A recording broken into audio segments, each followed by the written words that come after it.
Hi, and thank you for joining the Bipartisan Policy Center for this webinar on recent housing market and economic trends. I'm Andy Winkler, the Associate Director of our Housing and Infrastructure Project.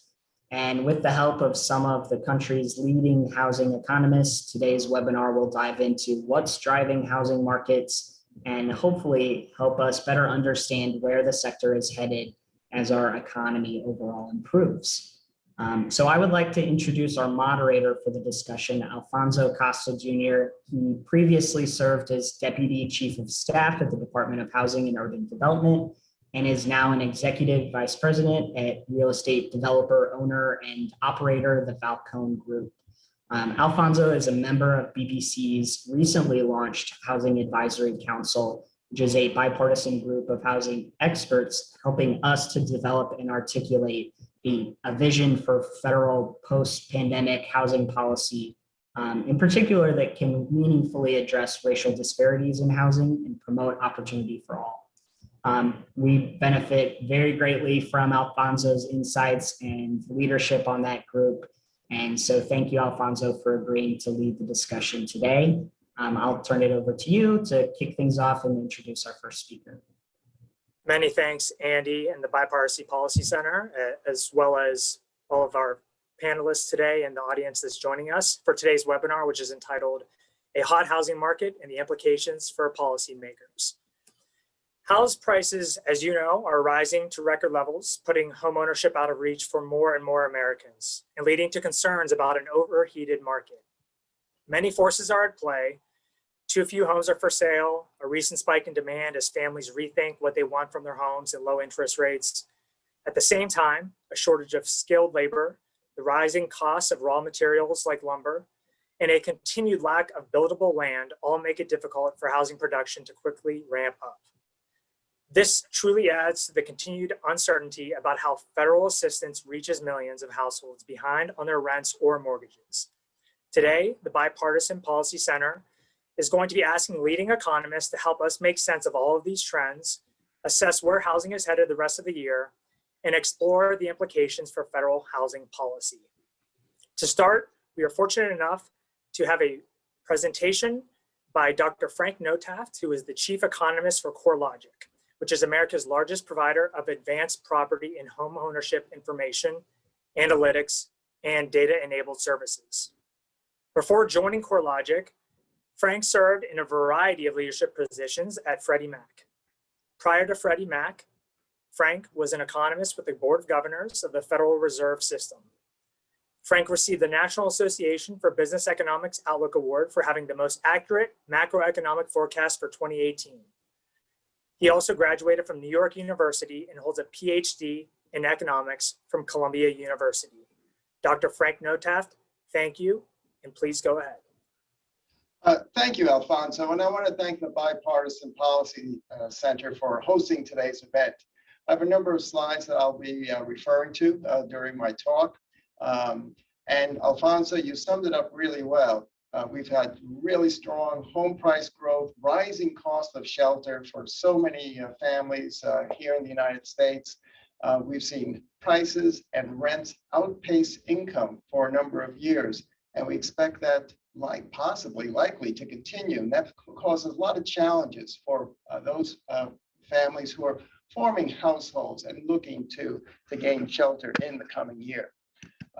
Some of the points that I'll make in my remarks today are covered in this next slide. I'll first review what we expect to see in terms of household growth over the next several years. In particular, millennials and Gen Z will be forming households in the coming years, and millennials and Gen Z tend to look much more diverse than the baby boom population. So we'll see a shift as well in the racial and ethnic composition of households in the United States over the next 10 years.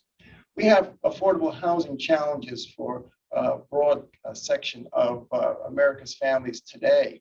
Some of these affordable housing challenges are going to become even more acute in coming years, especially if prices continue to rise and we have a shortage of housing supply in the marketplace, and as mortgage rates possibly rise in coming months and in coming years. I want to cover a little bit on what we've been through over the past year in terms of the pandemic and how that's affected the housing market. So I'll talk a bit about what we've seen in terms of impacts on home prices, rents, as well as what we've seen in terms of impacts on ability to pay mortgages. That is, how many families have fallen behind on mortgage payments because of the pandemic. Let's first start off by reviewing what we expect to see in terms of household change, household growth over the coming decade. Currently, we have about 124 million households here in the United States. That's expected to grow by an additional 7% over the next decade to about 8.5 million additional households over the next 10 years. Much of that household growth is going to be coming from millennials and Gen Z cohort who will be coming into the America's housing market in coming years. When we look at the racial and ethnic mix of households today in the United States and what we expect to see going forward, what we see is that about 2/3 of households today are white, non-Hispanic households. I looked at projections generated by the Urban Institute in a recent report that they had prepared, where they prepared projections of changes in the number of households in the United States by age, by race and ethnic mix. And what they concluded was that over the next 10 years, about 95% of the net new households in the United States will be minority-headed households, a large portion of them being Hispanic-headed households. So we have big changes in terms of the need for additional housing here in the United States, and a big change in the compositional makeup of households that will be formed today, tomorrow, and in the next decade here in America. Looking back at what's happened with shelter costs in the United States, what we've seen is over a long period of time, home prices and rents have grown more quickly than income. Looking back just in the last 20 years, we've seen prices up and we've seen rents up relative to income. And in particular, over the last year, very strong home price growth, much stronger than the growth in the income of the average American. In fact, during the pandemic, many economists speak of the K-shaped recovery in the economy, namely a segment of the workforce that really has had relatively little impact on their income, and in fact, maybe gains in wealth because of their investments in the stock market. Whereas there's another segment of the workforce, particularly those workers who have occupations that require a lot of in-person engagement in hospitality, in restaurant, in retail, tending to be lower wage jobs. They have not fared anywhere near as well. In fact, they've been hit disproportionately hard by the pandemic recession over the past year. When we look at the trends more recently in terms of home price growth, as Alfonso mentioned earlier, we've seen very rapid price growth. Double-digit home price growth in the United States over the last year. And we do expect in the near term to continue to see very strong price growth. I do think we'll see some moderation in home price growth here in America next year and the year thereafter, but still the prices will be rising and probably rising at or better than in income. So we have a real squeeze on the pocketbook of America's families, a real squeeze in terms of the ability to afford to buy or afford to rent shelter in the US. When we look at home price growth in different parts of the country, we see that the robust growth that we see in the national metrics carry out in market after market throughout the country. In fact, some metropolitan areas have seen house price growth even more rapid than what we've seen in the national index. Some a little bit slower, but without question, home price growth in all the major metro areas in the country have been rising more quickly than income for families. I want to turn now and just talk just a little bit at how the pandemic in particular has impacted the need for space, the need for shelter in the United States. And what we've seen, of course, in this past year is that a large segment of the workforce has been working remotely, working from home. And there have been different surveys and studies out there to try to get a sense of how much of this remote work might continue longer term. And I've cited a couple of studies here on this slide. Let's focus on the top one. McKinsey Global Institute did a study that they released earlier this year, and they've concluded that perhaps more than 20% of the American workforce could work remotely 3 to 5 days a week as effectively as they could working from an office environment. That really changes the need for space in one's home, in one's residence, compared to what it had been pre-pandemic. It certainly has changed during the pandemic, and that need for space may continue longer term as well. And generally, you find more space in single family homes as opposed to rental apartments. And that's one of the changes we have seen in America when we look over the past year. What we have seen is that there has been a shift toward single family homes relative to high-rise apartment buildings, both for home buyers and for tenants, for families that choose to rent. And we've seen that reflected in much, much more rapid price growth and rent growth, especially for single family detached homes relative to high-rise multifamily rental apartment buildings. In fact, for high-rise multifamily apartment buildings, there's been some weakness in terms of prices and in terms of rent. It's a stark contrast where families have really looked to move, perhaps temporarily, maybe longer term, out of the urban core to suburban markets or even further out from the urban core. And when we look across the US using CoreLogic data to examine mobility patterns, what we have seen is that there has been on net a movement out of some of the more high cost urban core where there's dense population toward lower density and lower cost places in the United States. And in this map, we summarize where that out-migration has been. Those markets with the large red disk are markets where we've seen net outflow of home buyers, and the blue disks represent markets where there's been a net inflow of home buyers into that market from elsewhere in the United States. When I want to switch now and just share some information on what we've seen in terms of mortgage payment patterns over the last year during the course of the pandemic. And what we have seen over the past year is a big spike in past due payments on mortgages here in the United States. The percent of homeowners who are past due on their mortgages has almost, not quite, but almost doubled from last year. But more importantly, those homeowners who are behind by 3 months or more, that has more than tripled from what it was pre-pandemic.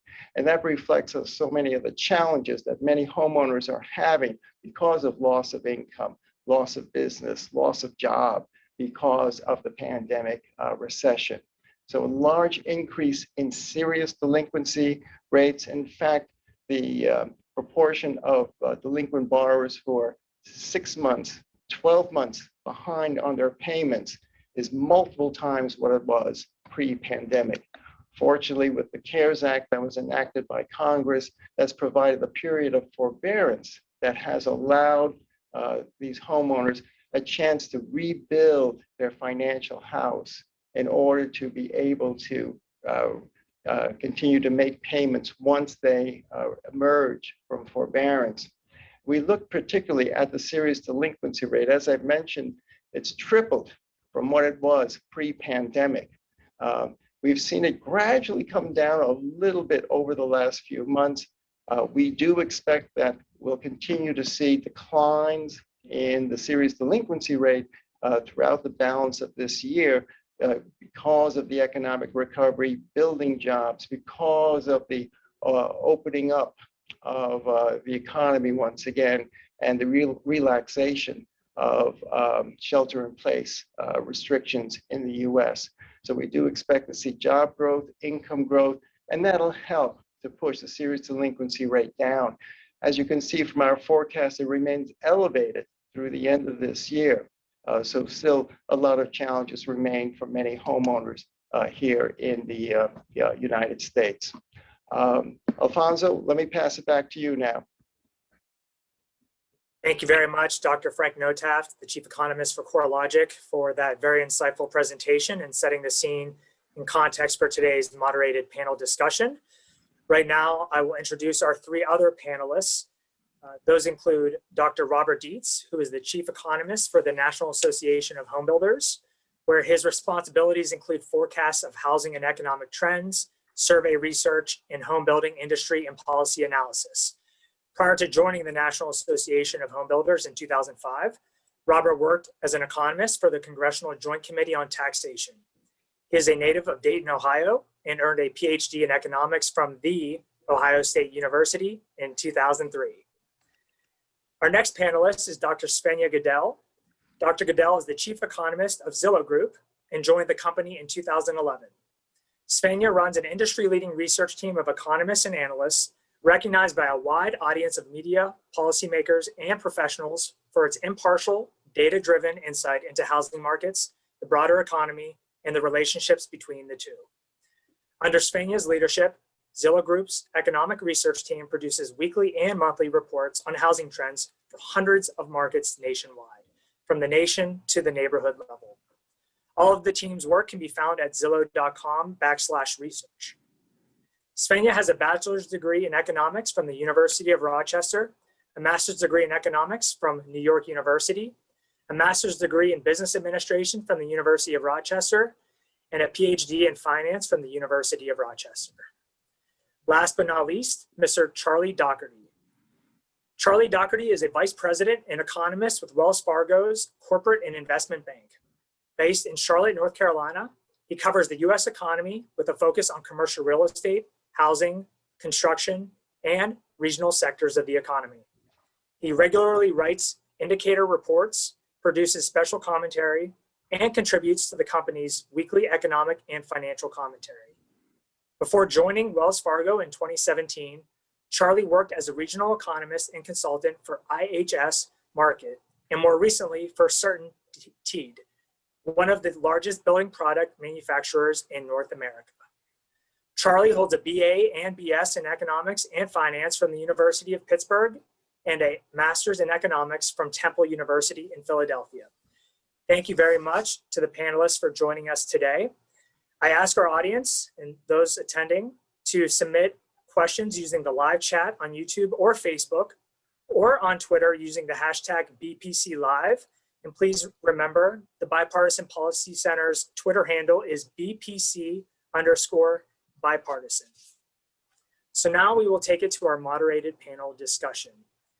First, let's start off with Dr. Svenja Goodell. With strong demand, low interest rates, and inadequate supply, we are witnessing significant price appreciation in the for-sale housing market, as referenced by Dr. Frank Notaft during his presentation.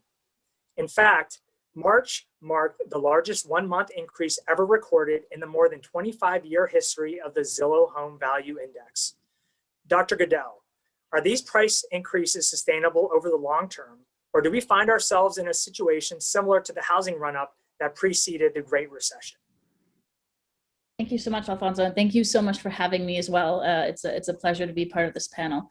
I don't blame folks for looking at these numbers and getting a little bit of a tingly feeling and thinking, gosh, this feels oddly like the run up to the Great Recession and having potentially a housing crash follow soon thereafter. But really the similarities end at very strong home value appreciation. We are seeing across the board markets experiencing very strong growth in home values. But if you stretch beyond that and start to look at some of the other fundamentals at play here, we do notice that they're largely sustainable and not so great news for potential home buyers out there trying to get into the market. But we are seeing very, very strong demand.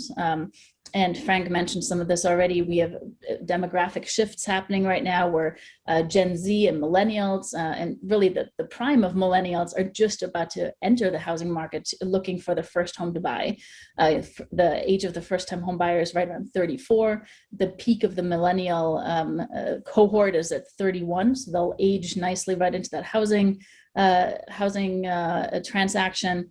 And so very strong demand, and also some of that additional pandemic demand. And we're at Zillow, we call this the great reshuffling, where people have started to notice that now that they're remote working, it turns out you need 2 offices. And the fact that it was okay to have your kids in 1 bedroom beforehand turns out they're really annoying when they're home all day. So you probably need a larger home in general to accommodate all these different needs. And some of those will start to fizzle out as we get back to normal life, but some of these pandemic needs will stay. And so demand in general will certainly be there for housing to change, to accommodate larger spaces, to make people move to a different spot in the country where housing is cheaper because they're able to remotely work now, or simply people entering the market for the first time. So that's number one. You have high demand. Number 2 is unfortunately low supply. If you look at our inventory levels right now, they're incredibly low. And particularly when you're looking at single family homes, and particularly if looking at single family homes in the suburbs. And this isn't new as people start to look for their first time home to purchase. Oftentimes we see that transition from more urban areas into the suburbs. And so their inventory is particularly tight. And while we do expect, especially throughout this year, inventory to slightly pick up again, overall inventory will remain at relatively low levels, and that's going to drive up prices. That's just the basics of Econ 101 with supply and demand where they are. Now, I think if the pandemic has also taught us, one of the things is that technological advances can make a real difference here. And that's also going to keep the housing market churning relatively hotly. It's much easier to now look at homes via 3D tour. You don't have to tour them yourself anymore if you don't want to. You can have better closing transactions or services that are all advanced via technology, that are faster. So all these frictions that we usually experience within the transaction process are starting to get better and faster, making the market more efficient. And then lastly, I think I'd like to point out that lending standards are worlds apart now than what they were back in 2005, 2006. We are seeing a lot more plain vanilla mortgages at this point. That's the vast majority of mortgages out there. So you don't have these balloon payments kicking in a few years after the teaser rate expires, which got us into a lot of trouble back into the run up of the housing market. And so that's in a much better situation now. People are putting higher down payments down, so there's a lot more skin in the game. And in general, given how strong home value appreciation has been, the equity picture is looking so much better now. So the vast majority of U.S. homeowners are experiencing record levels of equity at this point, which means if you are unfortunately forced to sell or have to downgrade your home into something smaller, want to move, the likelihood of you taking a profit is relatively high at this point, just because of the strong home value appreciation that we've been seeing over the last few years, even if you've only been in the house for 2-3 years. So that also bodes well and puts us in a very different situation than what we were back in 2006. So overall, I think the landscape today looks very different compared to the landscape we saw right before the housing crash in 2006, 2007. Thank you very much for that, Dr. Goodell. I noticed at the beginning of your answer, you started talking about demand. And so I do want to take that topic and segue into a question with Dr. Robert Dietz of the National Association of Home Builders regarding how do we meet that demand, especially from a construction or supply standpoint. And that takes us to lumber prices, which are unfortunately breaking new records. Current prices are now more than 4 times. Again, that is 4 times, you heard me correctly, the typical price for this time of year, making homes more and more expensive to build, whether that's in the single family or the multifamily space. Dr. Dietz, what are the root causes of skyrocketing lumber costs, and what can be done to reduce these costs? And also, besides lumber, what else is in short supply in terms of materials, and how are builders responding as it relates to contracts, delaying construction, et cetera? Yeah, so thank you to BPC for holding this event. I'll go back to kind of build on what Frank and Svenja talked about. Demand is strong. So on the demand side, you've got a shift to some of these outer suburbs where new construction is a relatively greater share of inventory. The remodeling market was very hot last year as people invested in their homes, looking to improve them, make them more energy efficient, and add space. And then within the multifamily sector, although we saw a slight decline in apartment construction last year, within the industry, there was a shift away from steel and concrete buildings to more low-rise, stick-framed housing. So in the single-family space, you had a 12% gain in single-family starts last year, and 90% of those homes are wood-framed. So all that means that the demand for structural lumber went up and supply is insufficient. The reasons for those supply deficits is a combination of tariffs on Canadian softwood lumber, where over essentially we get about 30% of our lumber supplies from Canada, and the tariffs have reduced from about 35 million cubic meters of imported Canadian lumber per year to about 30 million last year. So in a period of time where we're using more lumber, we're importing less of it from Canada. And then domestically, we simply do not produce enough. So whatever can be done to address the lumber crisis, and I'll maybe ask them to put up the chart here that we provided. Yeah, the impacts are really severe right now. And this is just the lumber industry itself. So lumber pricing is up to about $1,500. It's more than a 320% gain over the last 13 months. And the impact on a typical single-family home when fully phased in is about $36,000, and would be larger, obviously, for larger housing. And it's about $13,000 impact of cost on apartments. We can't forget the rental sector. So what can we do? Well, one, we could suspend the lumber tariffs. That would provide some additional import supply. We can find new trading partners, maybe Austria, Germany, Finland, Sweden, other European countries that produce lumber to U.S. standards. And then most importantly, we can produce more lumber domestically. The challenge there is that bringing new mills online is going to require additional skilled labor, and the overall residential construction industry lacks that labor. And it probably takes about 2 years to bring a new mill online. So unfortunately, while we think a lot of these inflationary pressures that we see, whether it's in the building industry or the overall economy, will be, as the Fed has put it, transitory, they are going to persist into 2022. Which then leads to the last part of your question of what impacts is this having on builders? Well, we're seeing about half of home builders right now use price escalation contracts to basically allow for passing along some of that unfortunate increase in cost. And about 15% of builders right now report laying a foundation and then pausing on framing of the home. And I think, unfortunately, that is going to begin to show up in some of the new home sales data, maybe as early as next week, that contracts that were entered into will be canceled, and then we're going to see builders essentially governing the amount of sales activity so they can manage their production pipelines. And then one last footnote to this. A lot of the data has focused on lumber. That gets a lot of attention. It was the first thing we were watching as the housing market emerges, that bright spot last year. But it's really a broader material challenge right now. 90% of home builders say that appliance deliveries are delayed, and you're seeing shortages of literally the nuts and bolts, but all the components that go into home construction, things like steel brackets to lay foundations, resins that are used to make different kinds of materials, including furniture. So there are definite issues in the supply chain right now. They're raising the cost, they're extending the construction time, and unfortunately, again, kind of getting back to Frank and Svenja's comments, we need additional inventory in the market, whether in the rental side or the for sale side.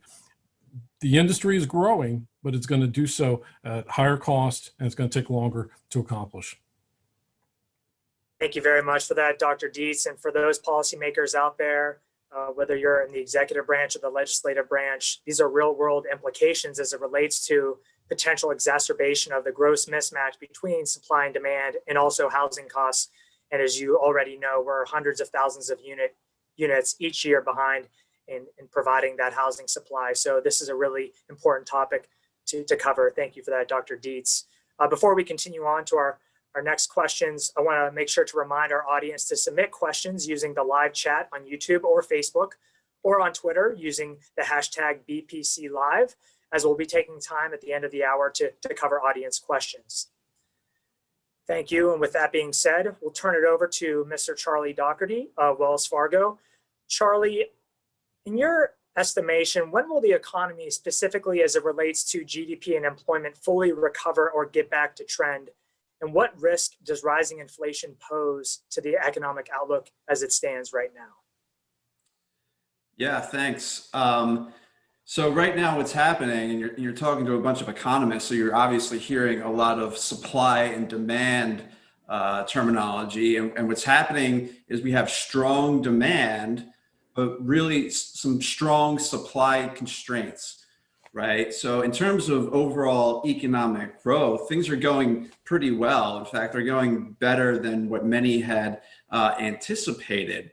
So right now our forecast for the economy is about 7% for 2021. So that is, or would be, the fastest pace of growth that this country has seen since 1984.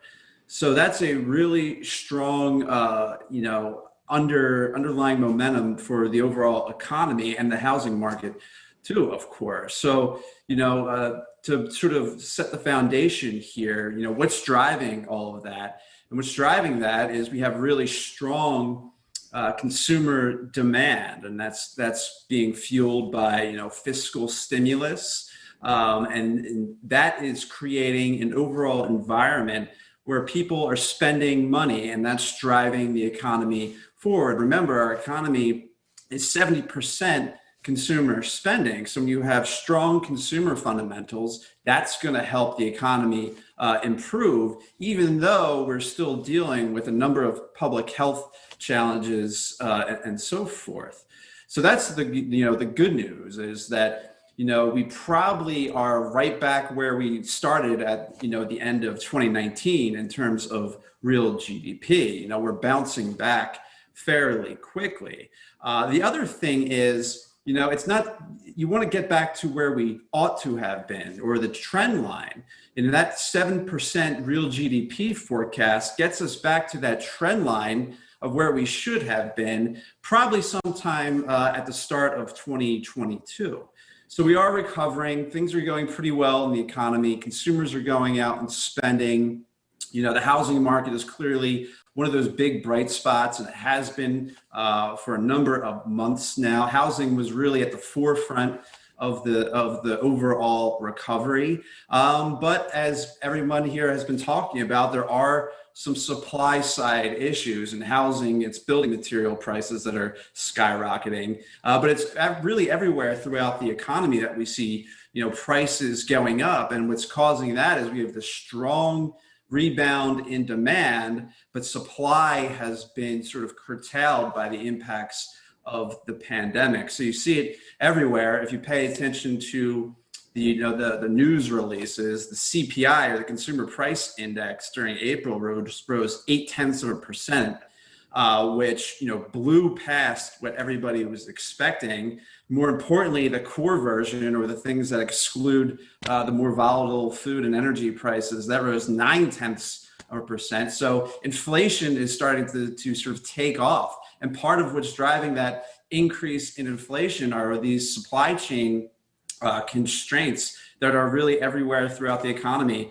We were talking about lumber prices before, but it's everything from chicken wings to steel to semiconductors. So that's really causing some challenges for producers out there in the economy who are trying to ramp up production in order to meet this really robust demand that we're seeing. So, in terms of, are we going to see some inflation? Yes, we are. We have our forecast for core PCE, which, in economics parlance, that's just personal consumption expenditure inflation. So we expect that to grow around, between 2 and 2.5% over the next year or so, which is above where the Federal Reserve would like to see it. They have that 2% target, which they aim for.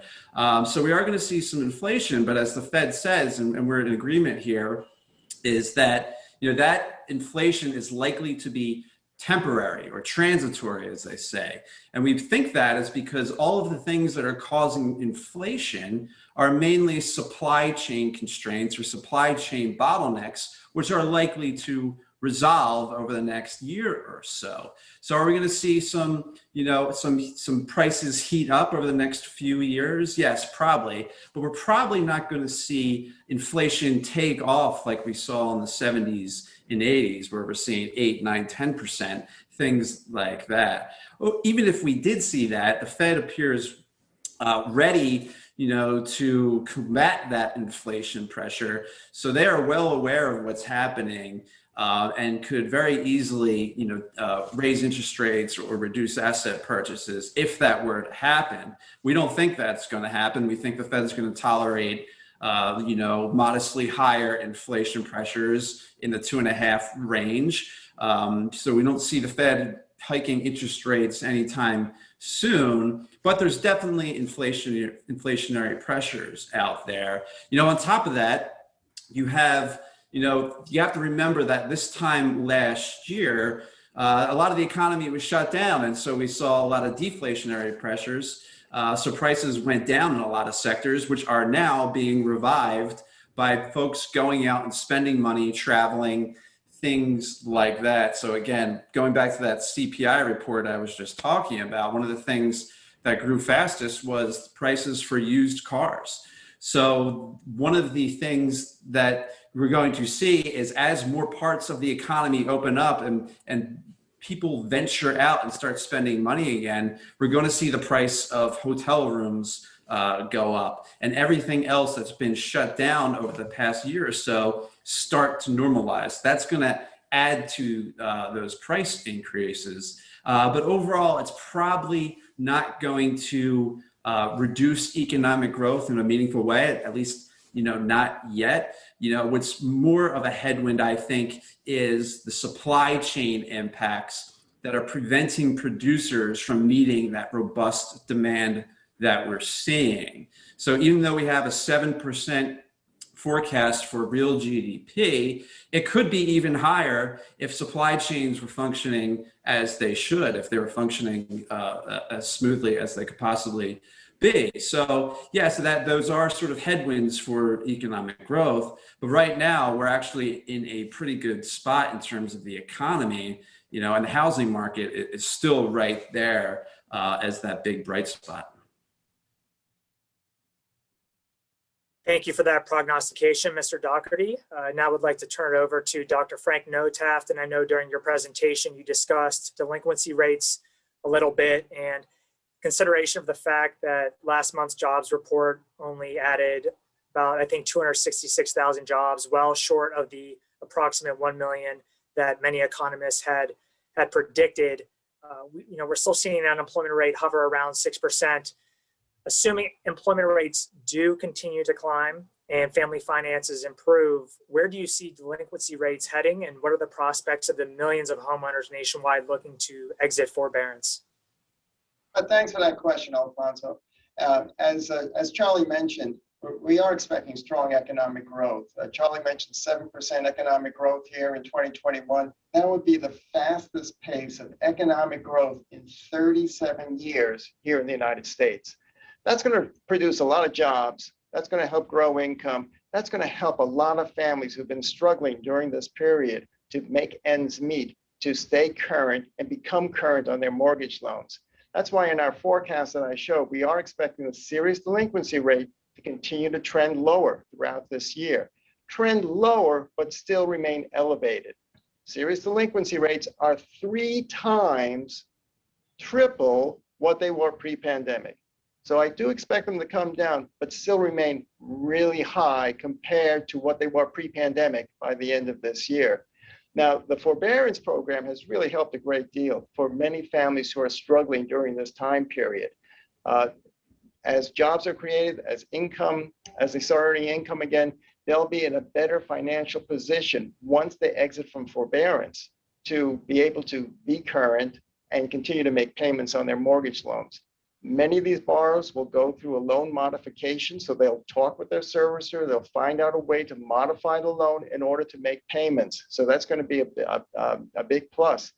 Fortunately, with all this home price growth, while it's a challenge for first-time home buyers, if you are a current homeowner, you've seen a lot of home equity growth. And that home equity growth will help those borrowers who are in forbearance programs who have missed payments, because if the missed payments are tacked onto the loan balance, for the most part, they'll still have home equity wealth in their home.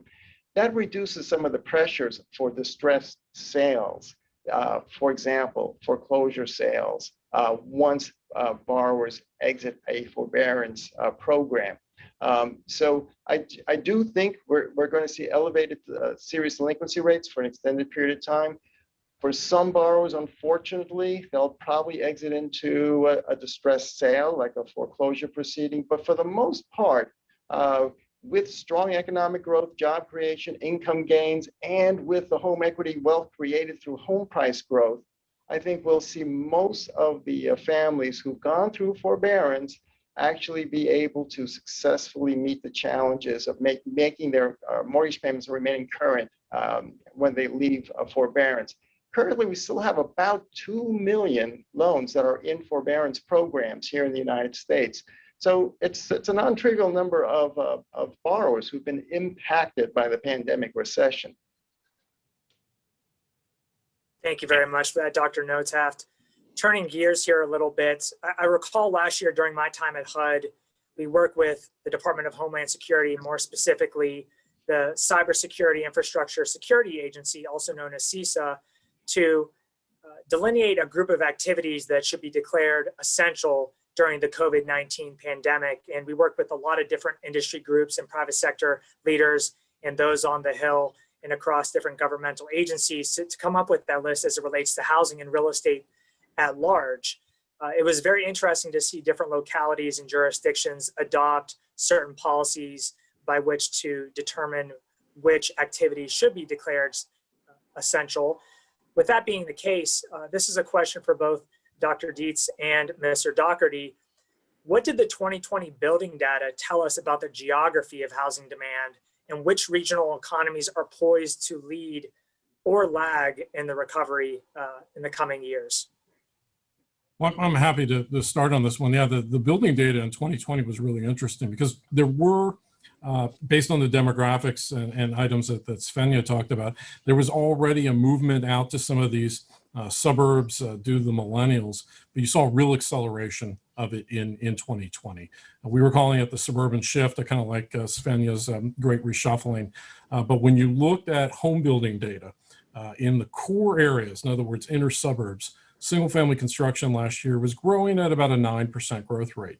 When you looked at medium-sized cities, lower cost, lower density markets, that growth rate jumped up to about 16%. And when you looked in second home markets, that growth rate was as high as 23% year-over-year growth. So there was a real shift in single family construction out to these lower density markets. We think some of that will partially persist in 21 and 2022 due to the fact that you may have 30 to 40% of the American workforce working under a hybrid 3-2-2 model where you go in the office 3 days a week and work at home 2 days a week.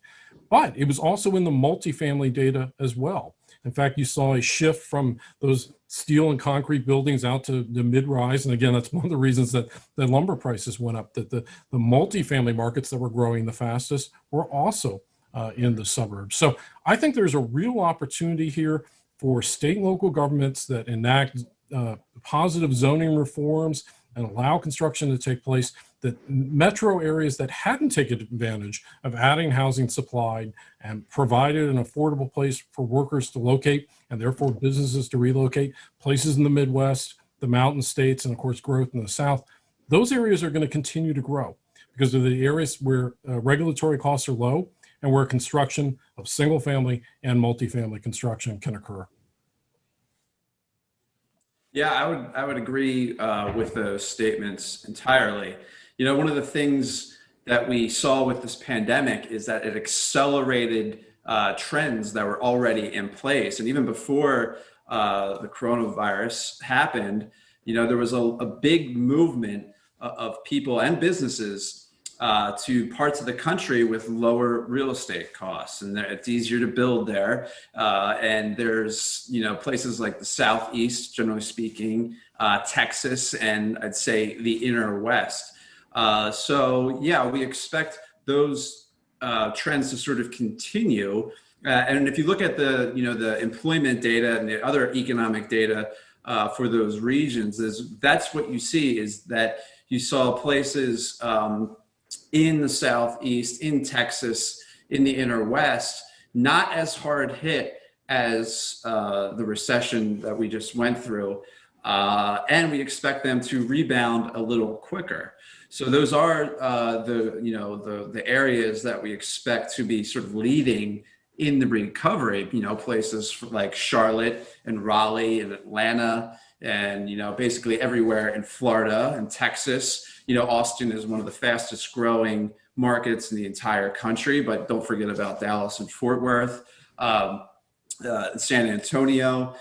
Think about Boise and Salt Lake City and places like Denver. All of those places are growing very quickly. And I can't forget about Phoenix, because Phoenix was on that great map that Frank had earlier.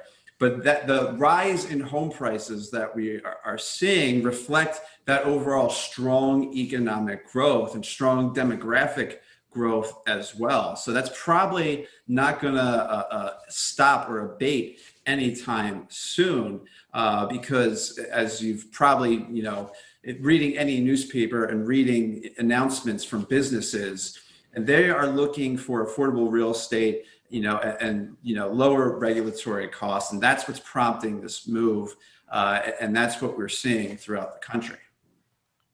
And don't forget the Midwest, you know, Columbus, Ohio, Yeah. Indianapolis, Kansas City. Right. Yeah. These are markets that haven't gotten a lot of attention. I say this as a native Buckeye, of course, but these markets offer affordable places where a high quality of life can be obtained. And you saw it in the single family home building data in 2020, gains of 15, 20% year over year in terms of home construction growth. Thank you both for that. And don't forget Pittsburgh, Pennsylvania as well, my hometown, although I and the Falcone Group are based in South Florida, which is a part of the country, as everyone knows, is certainly booming from a demand standpoint. Before we go on to our final set of questions from our panelists, I would again like to give one final reminder to our audience to submit questions to the live chat function on YouTube or Facebook, as well as use the Twitter hashtag BPC Live to submit questions. Final two questions here. First being to Dr. Goodell and Dr. Notaft. Even as the pandemic continues to subside, I suspect that remote teleworking will become an integral part of the way that we work. Zillow research has shown that nearly 2 million renters can't comfortably afford to buy an entry-level home in their current metro area. Do you foresee many of these renters taking advantage of increased telework options and moving to less expensive housing markets so they can afford a starter home? Dr. Goodell, first to you, and then Dr. Notaft. Yeah, thank you. I'm happy to jump in. I think in a lot of ways, we're already starting to see that data come through. People are already starting to take advantage, particularly on the rental side. It's much easier, I feel like, to when you're renting, to kind of have these shorter term moves than if you're trying to sell your home, particularly in a pandemic, to make the move. So the renters are leading the way a little bit on this one, and we're starting to see these moves already. We've analyzed some of our own employee data on that front, and as we are embarking on our own distributed workforce, we're having a chunk of our workforce classified as remote or hybrid in some form, where they can go in on a limited amount of time. We are starting to see people moving either to completely different markets, but also to less expensive pockets of their own market. So you don't need to be, within like a 15, 20 minutes, or in my case in Seattle, an hour driving distance of the office anymore. You can be further out now. And, that commute doesn't have to be the one significant decider anymore of where you want to live, because now you can choose to be close to family.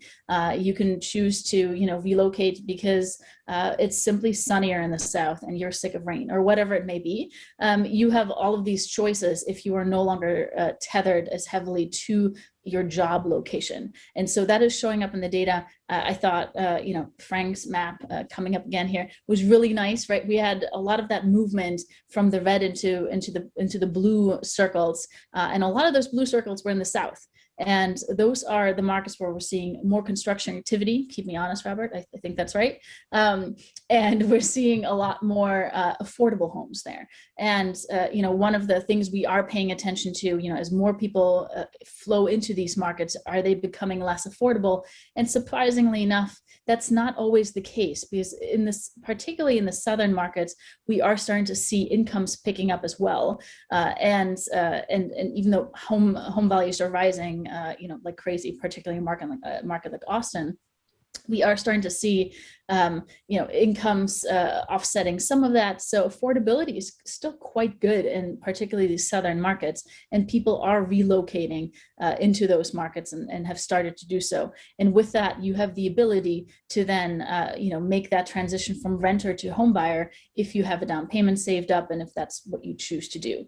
Now, the one thing I do want to call out, our research has found that this will be a disproportionate benefit to particularly Black renters, as they're able to no longer need to be situated right where their job is, but can actually move to places that are more affordable. And that will enable, again, that movement from renter to homeowner, which will greatly support wealth creation across generations. And that's just so very important. So housing just becomes really, really important when you're talking about wealth creation, particularly here in the US, and that will have influence across generations. So, it is really interesting to kind of think about that, what remote work can unlock for us on that front.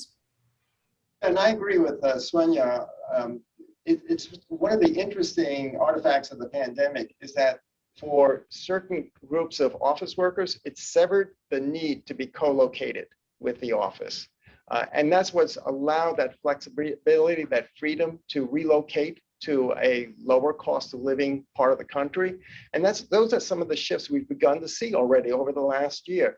And it's to some of the markets Swenya mentioned, to the south, to the mountain states, maybe a bit to the Midwest as well, where the cost of living is a bit cheaper, housing costs are lower, and longer term, some of those jobs are going to remain remote. I mentioned the McKinsey Global Institute study from earlier this year. Their estimate was about 20% of occupations could continue to work remotely 3 to 5 days a week. So that really changes the relationship of the employee to the office location that they're supporting. Now, again, not everyone's going to have that flexibility. Certain jobs remain very much in person and need to be in the office. And we've already begun to see some companies say that they are expecting to phase in all their employees back into the office. Other companies have actually said something quite different, but it'll be interesting to see what the pattern is longer term. But I do think that we have seen a shift, and post-pandemic, we will see a larger percentage of the employee base, the workforce, working remotely than what we saw pre-pandemic. Thank you both. And the final question for the panel, and I pose this question to all of our panelists because I find it to be the most important of all the questions. We know that housing policy is central to advancing a meaningful and bipartisan agenda to close the racial gaps in wealth and savings and enhance economic opportunity. In fiscal year 2020, FHA insurance on purchase transaction forward mortgages served more than 800,000 home buyers, almost 33% of which were for minority borrowers. And I believe that was the most since before the 2008-2009 recession. Dr. Goodell, Zillow recently analyzed how disparities in Black home ownership and home values contribute to about half of the $3 trillion Black-white wealth gap. Dr. Goodell and all of the other panelists, how do you anticipate that changing over the next decade? And are additional policy changes necessary to make meaningful progress? Great question. I don't think there's a simple answer to that one. I think in terms of future growth, we're poised to see some good development there. I already mentioned that remote work has some disproportionate benefits for Black renters as they're able to build more wealth. And I'll let you check out the details of that study on Zillow.com/research if you want to go into all the assumptions we kind of made to tease out some numbers there. But spoiler alert, we do see significant growth potentially on Black wealth creation in the future. Now, that gap will not be closed easily. It's going to take decades to kind of reach parity. However, we're trending the right way, particularly with some of the current trends we're seeing. However, I think we need to really take a closer look at our policies, and there's not a one size fits all approach or like a one silver bullet fix on this one. I think looking at zoning and making sure addressing particularly in urban areas how we zone and how we can go better about that is really important. Credit scoring is really important if you want to take a look at that. And particularly exiting, I already saw we had an interesting audience question on that as well. So how a credit score is going to impact us going forward, and isn't there a better system to enact that going forward? So there, as you can see, there are a bunch of different policy areas that we can kind of dig into on this one, and probably have a whole panel discussion about those. But I think we need to make additional changes to really have an impact here and start to drive that gap between the white and the Black wealth gap down. I would agree with Swenya that home ownership is just so important and so potent in creating wealth for American families. And so steps that can be taken to increase home ownership and to narrow the home ownership gap among different race and ethnic groups is really important. In particular, the white-Black home ownership gap has actually widened over the course of the last 10, 20 years. The Urban Institute study that I mentioned earlier actually is projecting that white-Black home ownership gap not only to stay wide, but potentially could widen over the course of the next decade, unless policy steps are taken to really try to proactively address that. And again, home ownership is really important for building equity, building wealth for American families. One of the steps that could be taken to help narrow that gap and increase home ownership rates is a much more aggressive and proactive program to educate families, households of how to be smart about using credit, how to save up for the down payment, the closing costs, how to manage your finances, how to build your financial house and get your financial house in order so you're prepared, not just for the financial challenges, but as well as for the other challenges that come with home ownership. And I think that's very important. One of the reasons we see this black-white home ownership gap is a legacy of the fact that there has been a home ownership gap for many decades in the U.S. And oftentimes it's the parents of parents who are homeowners who pass along some of that wealth that they have earned through home ownership to their kids to help them with the down payment. For many minority households who have been renters their entire life, they don't have that same type of wealth to pass down to help with the down payment, to help in that transition to home ownership. So there are many challenges out there for policymakers to try to develop the tools to help narrow that home ownership gap over time. And if I could, I'd say, if we're thinking about trying to attain home ownership, it's about producing affordable supply. And it's not just supply in the for sale market. We desperately need more entry level and townhouse type construction, but it's maintaining affordable rental housing as well. Housing is a ladder. Every rung of that ladder must work for the ladder to work. And so having available and affordable, safe, decent rental apartment type housing so people can spend that period of time saving for eventual home ownership. And it means making sure that programs like the low income housing tax credit operates efficiently. And we got some good changes, and thank you to everyone that worked on this, on fixing the 4% credit rate in the bond program, which is going to help rehab additional affordable rental housing. So making sure the entire housing market operates is a key way to getting some of those benefits of homeownership to a broader group of people, particularly people who have been excluded in the past. Robert, I also feel like you bring up a really interesting point there that, oftentimes our first thought goes to subsidizing demand when it comes to enabling people to become homeowners. But it's also really important to look at the other lever, the supply side, and subsidizing potentially that, because otherwise you're creating a significant imbalance, which we already have at this point going into it, where we have too much demand for too little supply. And certainly, driving or subsidizing demand with first-time homebuyer credits is helpful, but it's not gonna solve the problem in the long run without looking at the supply side as well and kind of pushing that up as well. I would add to that yes, it's very important to simply build more homes. I think the supply issues that we're seeing have been a long time coming. And I think if you asked anybody on this panel a few years ago, if we were overbuilding or underbuilding, we all probably would have said underbuilding, because if you look at the demographics and what's about to come down the pike in terms of, how many younger millennials are going to enter the housing market and how few homes we've built over the past decade, there was a definite imbalance there. So now that the pandemic has happened and it's sort of accelerated and pulled forward a lot of this demand, it's come into a clearer focus there. But I would say anything that promotes new home construction, even multifamily construction, that will help balance out the housing market. It'll cool off home price appreciation a little bit. Of course, this is all very challenging to do, but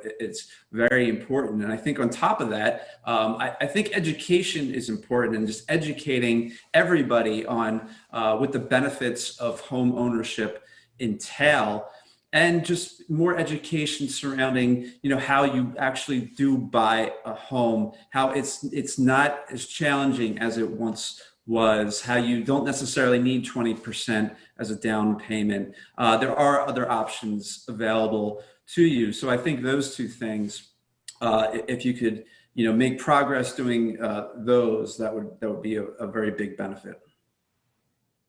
Thank you to all the panelists for your insights on that. I remember during my time at HUD, one of the most staggering statistics that I came across was in with the Urban Institute, and they had a presentation that showed essentially whites with only a high school diploma had approximately the same home ownership rates as African Americans with a college degree in the about mid 40s percentage wise. And I find that absolutely daunting, considering that I think in America we grew up with the notion or the idea that if we're able to obtain a higher educational institution diploma, that we will be on the path to a higher income and to obtain the wealth that Dr. Notaf was referring to. And yet you see that mismatch and that cognitive dissonance that I can't wrap my head around as it relates to that statistic. And so if there's anyone from HUD or the executive branch or even the legislative branch side on this panel watching right now, I would implore you to look at different programs, whether it's at HUD and the housing counseling program or other sources of funding that could be used in collaboration, whether it's with historically Black colleges and universities or other anchor institutions across the country to do the things that Mr. Doherty and others referenced about the education of homeownership and making it an easier path forward. I think as a group, we answered some of the questions that our audience posited, including from Owen and from Werner regarding policy recommendations on making homeownership more possible for minority homeowners, and then also talking about credit and its impact during COVID and post-COVID. So now I would like to thank all of our panelists, some of the most renowned and reputable economists in the country, especially in the housing sector. Really appreciate your time this afternoon. Thank you again to the Bipartisan Policy Center for hosting this important discussion. To all of our audience and attendees here today, we appreciate your time and all of your efforts in making sure that the U.S. housing market is thriving and sustainable, especially during these tough times. There will be a link to the recording on Bipartisan Policy Center's YouTube channel, and it will also be available via email to those who registered. And you will also be asked to, at your convenience, fill out a short survey. Please do remember to follow the Bipartisan Policy Center's Twitter handle at BPC_bipartisan. Thank you again to Andy Winkler, Nina Ladonio, and the entire Bipartisan Policy Center team. We hope everyone has a great rest of their week and stay safe, and thank you.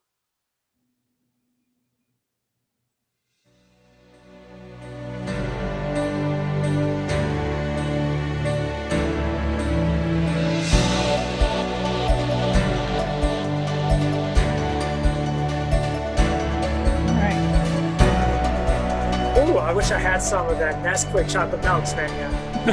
Get me through the afternoon. A little espresso, you know. Andy, you're muted, I think, or we can't hear you. It's your headphone thing again.